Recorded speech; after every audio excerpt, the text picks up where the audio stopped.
Hello everybody, today I have a book review and I'm going to be reviewing Beyond the High Road by Troy Denning, and this is actually book 2 of Cormyr. It just has a different writer.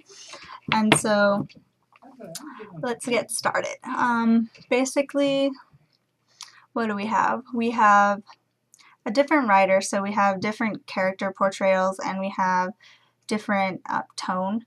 So that was to be expected, but they are mostly the same characters, and this time our main character will be Tanalasta. I think that's how you say it. And so yeah, we follow her most of the time, and she's what the story revolves around, and she sets up the story, and basically we kind of follow her and her choices for most of the story. So it doesn't do what the first one did where it alternated between past and present, but the main conflict did have to do with the past. We don't learn much about it though, so that kind of annoyed me because I love learning like mythologies of the lands that I'm like learning about, like just made up like mythos about whatever land that the writer made up. It's just really interesting to me. So it was kind of sucky that we'd only get like a little tiny, like maybe a paragraph if you're lucky, about the history, and sometimes it won't even be like the history that we learned in the book. I mean, it'll be in that time period, so you'll know what period they're talking about, but you won't know the actual story of what happened because it's not the exact story that happened in the first book. So it kind of sucked. And okay, basically the king that in the first book, and this is only like a year later, he's getting old, and so they're planning for the next in line, which is Tanalasta, to get married and start popping out some babies, so there will be an heir. She's getting older, she's around 30 something, so she's soon she won't be able to have kids.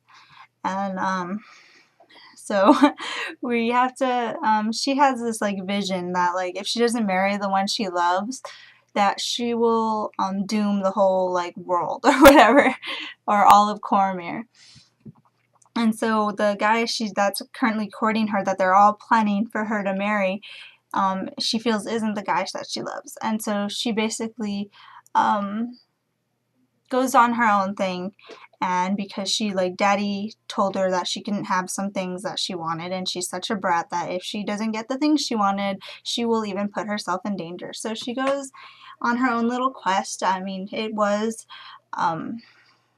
authorized by her dad, but she eventually like kind of, tricks Vanger de Hast, which is from the wizard from the first book, into kind of going on their own quest. They kind of ditch the people that were like babysitting her, and they get in all sorts of like danger and trouble. And even when they get in danger, and he's like, "Look, you're the crown princess. Like, can you please go, with your dad where you'll be safe in the kingdom?"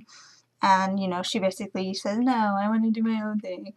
And it's so annoying because for you A Song of Ice and Fire fans out there, she's like Sansa, and I actually forgive Sansa, and you guys know how much I dislike Sansa if you guys are from Tower of the Hand, because Sansa, she's a young girl, she's allowed to have her head in the clouds. This girl is like 30 something and she has a realm to think about. Sansa is just a lady. She just has a house to think about. This girl has a whole realm to think about, but she doesn't care, and every decision that she makes is going to harm it's just going to harm the realm in some sort of way. And the only thing that sucks is she's very smart. So even when you do try to throw logic her way, she'll find some way to twist her way out of it. And I don't know. I think Troy Denning is behind her. Like, he actually is for oh, do your own thing and stuff, which I'm totally for. Go ahead, do your own thing. If you weren't in love with that guy, find someone else. But the guy she does find is totally oh my god, if you marry that guy, the whole realm is going to be suspicious of you, maybe even rebel against you, and it's just oh, I don't care, it's for the good of the realm somehow. I don't know, she's stupid. And so everything she does is against the realm, and even at the end where she does the ultimate oh my god moment, why are you so stupid, she smiles because she knows deep down inside it's for the good of the realm. So that's what we're following for most of the story, and I think she's so stupid, but for some reason Troy loves it, and he like is making her the good guy. I don't know. But basically, it doesn't make sense because I think the scourges in her like visions that she was having are happening right now, which is the main conflict. And it's like obviously, the guy you found and loved, and he obviously didn't stop the scourges from happening. So it doesn't make any sense. She went all through all this rebellion because she thought if she married the wrong man that they would cause all this trouble, and it's just like obviously the guy that you're falling in love with now is gonna cause like the most trouble, and it hasn't solved the problem you're in now. So, or like because the in her dream she had like these like scourges, and it fits exactly with what the main conflict is happening now. So it's just like, if the main conflict's happening, obviously you haven't found the right guy. Duh. She's stupid. And so the main scourges are like these evil like creatures from the past that have some way betrayed their own country. And a lot of them are from the royal bloodline. A couple aren't, but they all like betrayed their country in some unspeakable way that that they were cursed. And if you guys are Forgotten Realms fans, and you do play D&D, you won't even find these creatures in your bestiary. They're actually very particular to this book series, and they're very interesting. I loved learning about these things. The only thing is, they didn't do as much history as in the first book. I mean, they didn't have to exactly alternate, but you were lucky if you got even a paragraph of history, and I hate not getting history. Like, that's my favorite part, is when you're in this land and you get the information and you get the mythology and you get the history. It just makes it so much better, to me at least.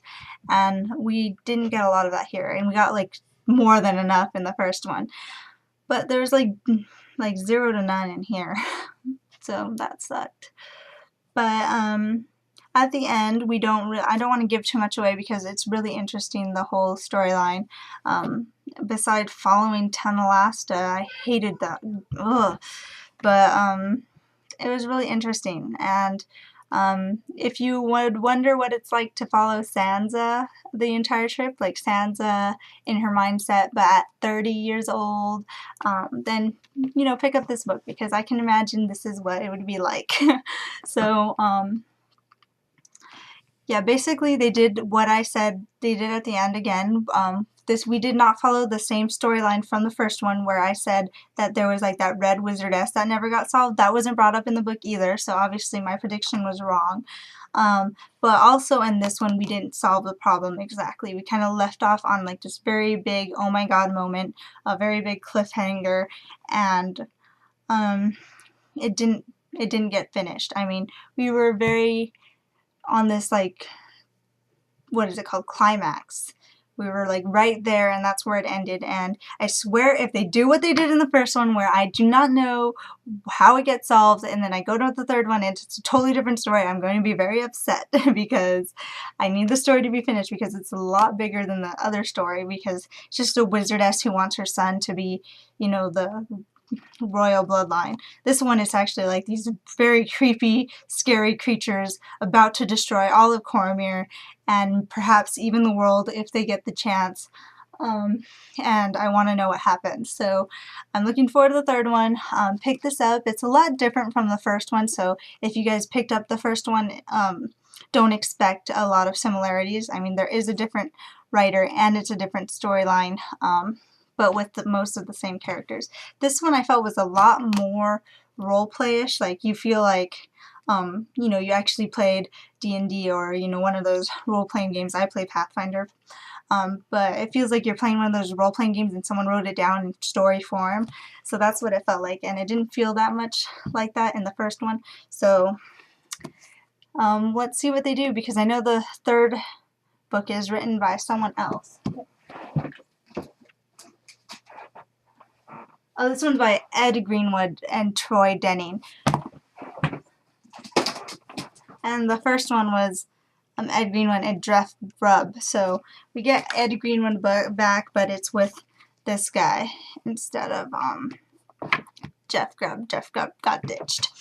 So let's see what happens. I definitely liked the book. I mean, you saw the way I said liked. So make your own inferences. The main problem with me was Tana Last. I hated following her, and I felt everything she did was stupid, but for some reason Troy made it seem like she knows what she's doing. It's going to be good for the realm, but never explains his logic, because everything she does is illogical. So that's upsetting me. I'm definitely going to see what happens. And the third one's called Death of the Dragon, and none of those creatures from Beyond the High Road, the main evil creatures, are dragons. So please don't do what you did to the first one with me, where I don't know what happens. So we shall see what happens, and I will review the third one. And wish me good reading. Bye.